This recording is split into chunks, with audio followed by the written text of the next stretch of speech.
주원 가족 여러분 안녕하세요. 주훈 목사입니다. 매주 목요일마다 신앙서적 한 권을 추천하고 그 내용을 함께 나누는 한 권의 만나라는 시간을 가져보려고 합니다. 오늘 그 첫 시간인데요. 처음 추천하는 책은 켄 가이어의 묵상하는 삶이라는 책입니다. 미국 작가 켄 가이어는 영혼의 작가라는 그런 이름으로도 불리고요. 달라스 신학교를 나와서 지역교회를 섬기고 전도단체에서 활동을 한 적도 있었고, 지금은 설교자로도 그렇게 활동하시는 분이십니다. 한 20여 권이 넘는 책을 저술하셨고, 그 중에서도 특별히 대표작이라고 할 수 있는 묵상하는 삶이라는 책을 오늘 첫 시간에 함께 나눠보려고 합니다. 책을 제일 처음 보는 부분은 아무래도 목차겠죠. 목차를 보게 되면 이 책에 어떤 내용들이 담겨 있는가 우리가 알 수 있는데요. 보시게 되면 묵상하는 삶, 묵상하는 삶의 씨앗, 묵상하는 삶의 토양, 묵상하는 삶의 수분, 묵상하는 삶의 경작, 묵상하는 삶의 성장, 묵상하는 삶의 열매, 묵상하는 삶의 추수, 그리고 묵상하는 삶을 돕는 실제적 자료, 이렇게 구성되어 있습니다. 책 속으로 들어가 보겠습니다. 머릿말 12페이지에 나오는 내용입니다.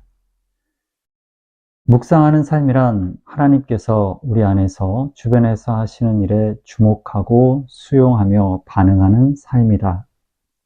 결과가 기쁨이든 아픔이든 하나님께서 우리 심령을 찾아오사 만지실 수 있게 해드리는 삶이다. 주님 앞에 서기가 한없이 부끄럽고 무슨 말씀을 들을지 전혀 모를지라도 애써 발걸음을 돌려 그 옷자락을 잡는 삶이다. 그리하여 주님으로 하여금 고개 돌려 무리 중에서 우리를 부르시게 하는 삶이다. 믿음이 적은 자여 하실지, 내 믿음이 너를 낮게 하였다 하실지 전혀 모를지라도, 나를 따르라 하실지, 나의 가는 곳에 너희는 올 수 없다 하실지 전혀 모를지라도, 다 모를지라도 한 가지 확실한 것이 있다. 주님의 말씀은 생명의 말씀이다. 말씀에 주목하고 수용하며 반응하지 않으면 안 되는 이유가 여기 있다. 내용이 어떻고 듣기에 어떻고 우리의 삶에 던지는 의미가 어떻든 주님의 입에서 나오는 말씀은 우리 영혼에 생명을 준다. 말씀이 하나님과의 관계의 성장을 좌우한다. 묵상하는 삶이란 말씀을 받는 자세를 말한다. 첫 번째 챕터인 묵상하는 삶에는 이런 예화가 실려 있습니다.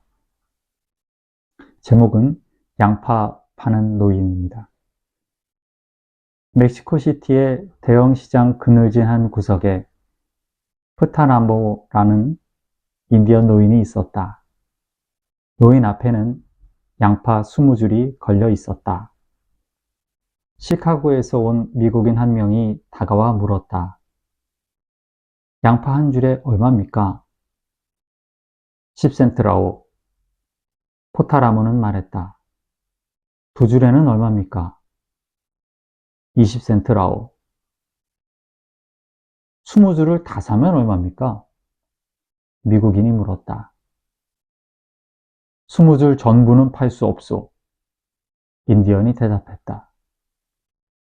왜 못 파신다는 겁니까?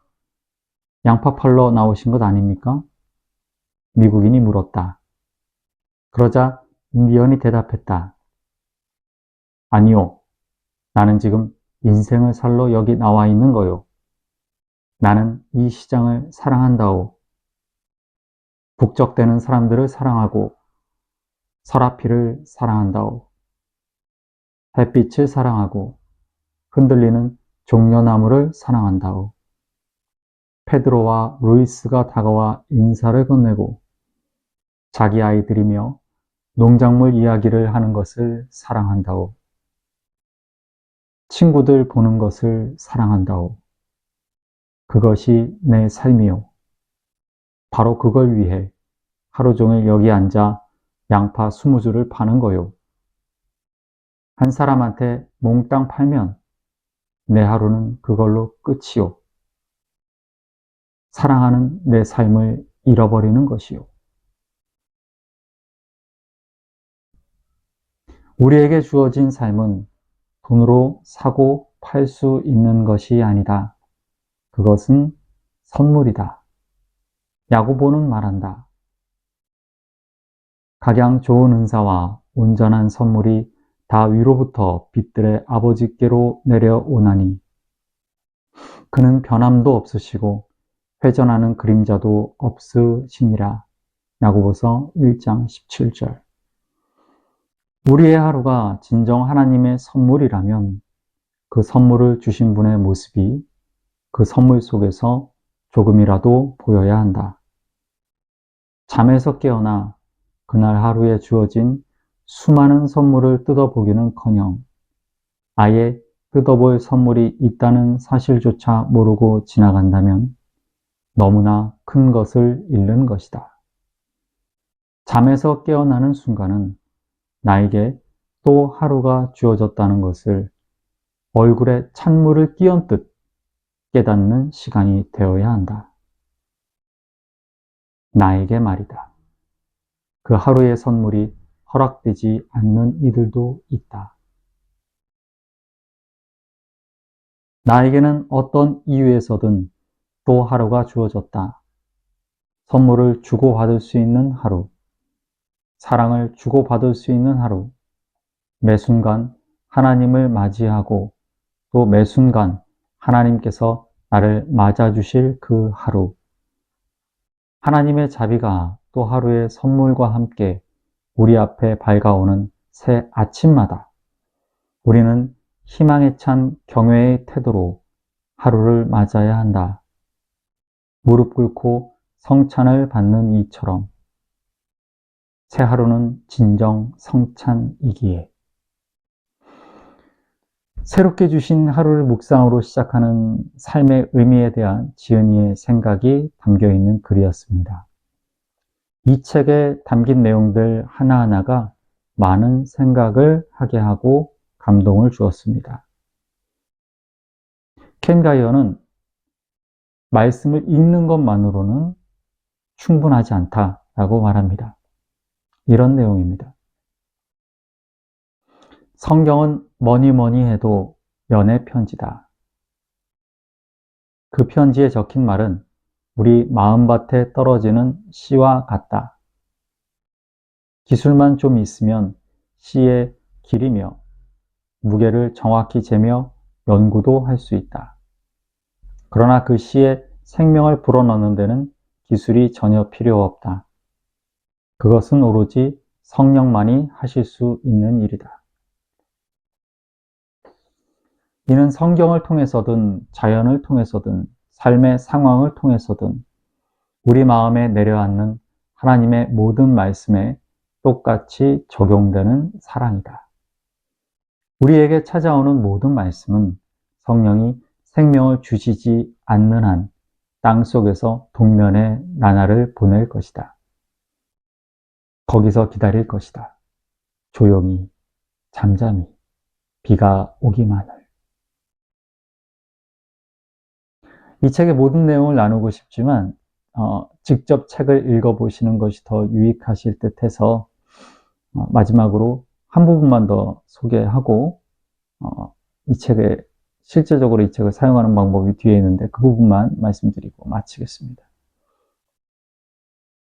삶의 종착지에 가까이 다가올수록 중요한 질문은 그것밖에 없는 것 같다. 내가 살고 있는 삶은 하나님을 기쁘시게 하는 것인가? 잠 못 이루게 하는 질문이다. 마땅히 그래야 한다. 이불을 덮고 베개를 벨 때 우리는 이 질문을 해야 한다.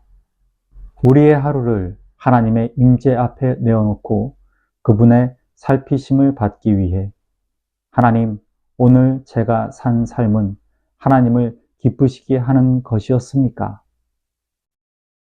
그런 질문에 예 라고 대답할 수 있으려면 딱 하나면 된다.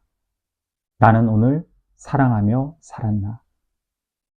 십자가의 성 요한은 말했다.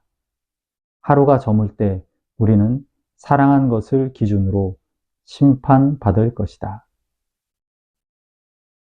하루를 돌아볼 때 정말 중요한 것은 무엇을 했느냐가 아니라 그것을 어떻게 했느냐이다. 적은 사랑으로 많은 일을 하는 것보다 많은 사랑으로 적은 일을 하는 것이 낫다. 하루가 끝나고 각자 침대에 누워 생각에 잠긴다. 나는 오늘 사랑하며 살았나? 내 모든 활동에 고동치던 심장 박동은 과연 사랑이었나? 그것이 내 모든 대화에 나타났나? 내 눈빛에 나타났나? 내 앞에 있는 사람들이 느낄 수 있었나? 내가 오늘 말한 진리는 사랑으로 한 것인가? 오늘 내린 결정은 사랑에 기초한 것인가? 내 반응은, 내 신앙은 나는 사랑하며 살았나? 그 질문에 예 라고 답할 수 있다면 그걸로 족하다. 하나님께는 그것으로 족하다. 그렇다면 우리도 그것으로 족해야 한다. 책의 그 9번 챕터는 이 책을 실제로 묵상할 때 어떻게 활용할 수 있는가에 대해서 나오는데요. 좋은 이야기들과 함께 또한 생각해 볼 수 있는 생각거리들을 담고 있습니다. 그리고 삶의 묵상, 순간을 읽기, 순간을 묵상하기, 순간에 반응하기, 수직 반응, 기도, 수평 반응, 행동 이런 식으로 기도와 또한 말씀과 묵상을 어떻게 실제적으로 적용하고 활용할 것인가 그것을 기록하는 그러한 공간도 있습니다. 캔가이어 묵상하는 삶 윤종석 옮김 불안노 출판사에서 나왔습니다. 여러분 한번 찾아보시고 읽어보신다면 오늘 짧게 소개를 해드렸지만 우리의 영혼을 풍성하게 만들 수 있는 우리 영혼의 양식 귀한 한 권의 만나로 우리들의 삶을 더 풍요롭게 해줄 수 있다고 생각합니다. 좋은 저녁 시간 되시고요. 주일에 만나 뵙겠습니다. 감사합니다.